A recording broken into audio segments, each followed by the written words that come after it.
Hi friends, good morning. Welcome to Sri Sai creations. நம்ம இன்றைக்கி பார்க்க போகிறது மட்டன் பிரியாணியை ப்ரெஷர் குக்கரில் எப்படி செய்யலான்னு தான்.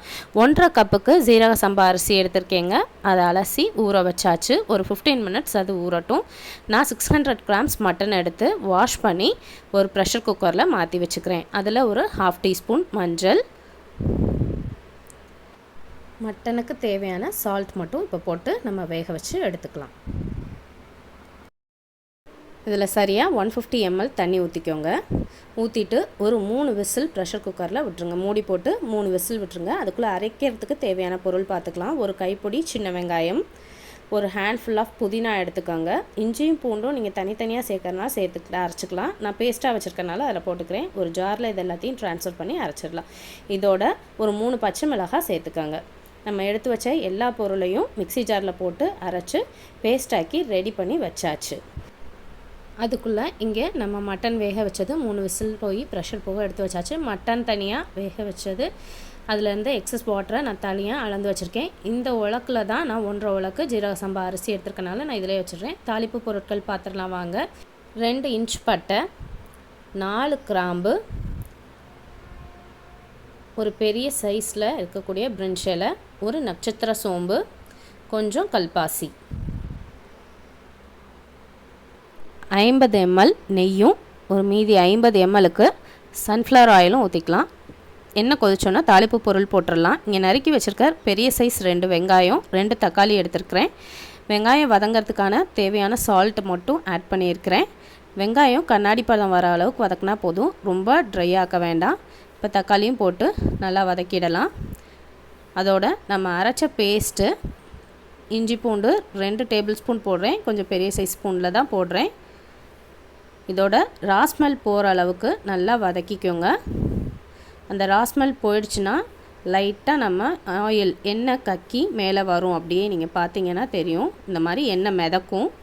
இப்போ நம்ம மசாலா பொருட்கள் ஆட் பண்ணிக்கலாம். நீங்கள் வச்சுருக்க எந்த பிரியாணி மசால் வேணால் போட்டுக்கலாம். நான் டார்லிங் பிரியாணி மசால் தான் போடுறேன்.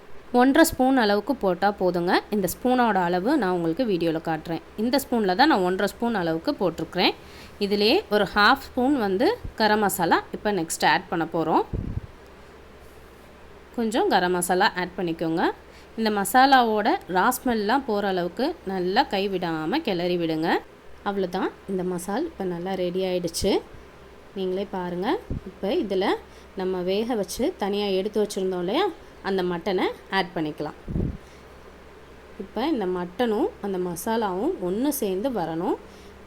அந்த மட்டனில் அந்த மசாலா நல்லா ஜூஸியாக இறங்கணும். அங்கே பாருங்கள், அந்த டெக்ஸ்சர் வந்த உடனே பிரியாணிக்கு தேவையான தண்ணி அளந்து ஊற்ற போகிறோங்க. இந்த உலக்கில் தான் நான் 1.5 கப் அரிசி எடுத்திருக்கேன்றனால 1க்கு 1.5 பங்கு தான் தண்ணி ஊற்ற போகிறோம்.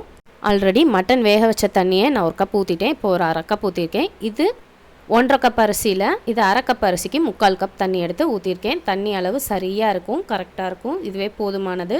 ஜாஸ்தியாக போயிட்டால் சாதம் குழஞ்சிடுங்க. இந்த பாருங்கள், இப்போ தண்ணி எல்லாம் மிக்ஸ் பண்ணியாச்சு. ஒரு மூடி போட்டு மூடி வச்சிடலாம். நல்லா தண்ணி தளவலான்னு கொதிச்சு வந்தோடனே நம்ம ஊற வச்சுருந்த ஜீரக சம்பா அரிசியை நல்லா வடித்து தண்ணி இல்லாமல் எடுத்து வச்சுக்கோங்க. 15 மினிட்ஸ்க்கு முன்னால் ஊற வச்சுருந்தோம் இல்லையா, வடித்து எடுத்துக்கோங்க. அதை இப்போ இந்த தண்ணியில், கொதி தண்ணியில் சேர்க்க போகிறோம். நல்லா பபிள்ஸ் வருது பார்த்திங்களா. இப்போ இதில் ரைஸை சேர்க்க போகிறோம். சேர்த்துட்டு இதை மெதுவாக கிளறி விடுங்க. ரொம்ப வேகமாக கிளற வேணாம். மெதுவாக ரைஸு, அந்த மட்டன் எல்லாமே அந்த டெக்ஸ்சர் கரெக்டாக வர அளவுக்கு நல்லா கிளறி விட்டுருங்க. இப்போ பிரியாணிக்கு தேவையான சால்ட்டை ஆட் பண்ணிக்கலாங்க. ஆட் பண்ணிவிட்டு ரைஸ் இது எல்லாமே லைட்டாக முன்ன கிளறின மாதிரி இந்த உப்பு கரைசல் ஆகிற அளவுக்கு லைட்டாக கிளறி விட்டுட்டு கொஞ்சம் புதினா தலை போட்டுட்டு மேலே ஒரு 1/2 லெமன் பிழிஞ்சுக்கோங்க. இப்போ பாருங்கள், தண்ணியெல்லாம் நல்லா சுண்டி அந்த ரைஸ் மேலே தெரியுது இல்லையா. இப்போ நீங்கள் குக்கர் கேப் போட்டு ஒரே ஒரு விசில் விட்டு 5 நிமிஷம் சிம்மில் வச்சு எடுத்துட்டிங்கன்னா நம்ம பிரியாணி ரெடி. குக்கர் ப்ரெஷர் அடங்கினோன்னா வேறு ஒரு பெரிய பவுலில் மாற்றி ரெடி பண்ணி வச்சுக்கோங்க. நீங்களும் வீட்டில் ட்ரை பண்ணி பார்த்துட்டு எப்படி இருக்குன்னு கமெண்ட் செக்ஷனில் சொல்லுங்கள்.